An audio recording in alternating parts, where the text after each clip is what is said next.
parle. Chaque jour, Charles et Carole vous présentent la leçon de l'école du sabbat.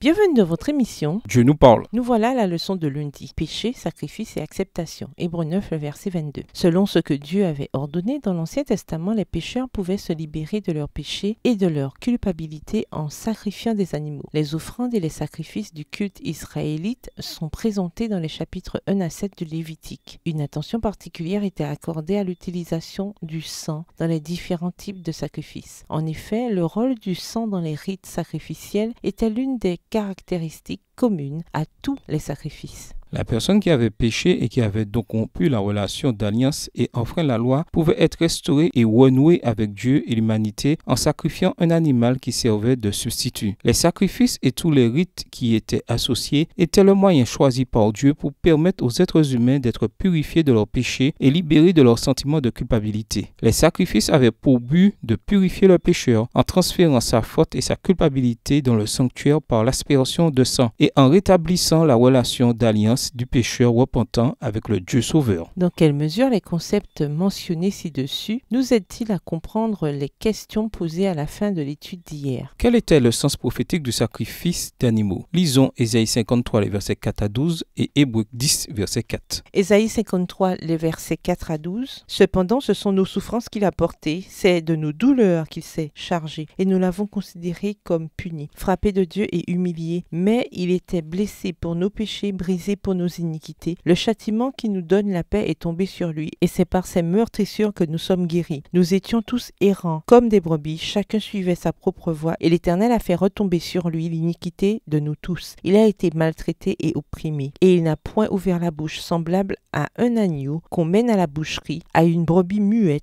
devant ceux qui l'attendent. Il n'a point ouvert la bouche. Verset 8. Il a été enlevé par l'angoisse et le châtiment, et parmi ceux de sa génération qui a cru qu'il était retranché de la terre des vivants et frappé pour les péchés de mon peuple. On a mis son sépulcre parmi les méchants, son tombeau avec le riche. Quoiqu'il n'eût point commis de violence et qu'il n'y eut point de fraude dans sa bouche, il a plu à l'Éternel de le briser par la souffrance. Après avoir livré sa vie en sacrifice pour le péché, il verra une postérité et prolongera ses jours, et l'œuvre de l'Éternel prospérera entre ses mains. À cause du travail de son âme, il rassasiera ses regards. Par sa connaissance, mon serviteur juste justifiera beaucoup d'hommes, et il se chargera de leurs iniquités. C'est pourquoi je lui donnerai sa part avec les grands. Il partagera le butin avec les puissants, parce qu'il s'est livré lui-même à la mort et qu'il a été mis au nombre des malfaiteurs, parce qu'il a porté les péchés de beaucoup d'hommes et qu'il a intercédé pour les coupables. Hébreux 10, verset 4, car il est impossible que le sang des taureaux et des boucs ôte les péchés. Les sacrifices d'animaux de l'Ancien Testament étaient le moyen voulu par Dieu pour libérer le pécheur de son péché et de son sentiment de culpabilité. Il permettait au pécheur de passer du statut de coupable méritant la mort à celui d'homme pardonné et rétabli dans la relation d'alliance avec Dieu. Mais dans un certain sens, les sacrifices étaient de nature prophétique. Après tout, aucun animal n'était un substitut adéquat pour expier le péché et la culpabilité de l'humanité. L'auteur de l'Épître aux Hébreux le dit ainsi, car il est impossible que du sang de taureau et de bouc ôte les péchés. Hébreux 10, verset 4. Ainsi, le sacrifice d'un animal devait préfigurer la venue du serviteur divino-humain de Dieu, qui allait mourir en substitut des péchés du monde. En effet, c'est par ce processus que le pécheur est pardonné et accepté par le Seigneur, et que le fondement de la relation d'alliance est établi. Mettez-vous à la place d'une personne vivant à l'époque de l'Ancien Testament, quand des animaux étaient sacrifiés dans le sanctuaire. Rappelez-vous également à quel point le bétail était important pour l'économie, la culture et le mode de vie des Israélites. Quelles leçons ces sacrifices étaient-elles censés leur apprendre sur le coût du péché? Au revoir. Et à demain si Dieu veut.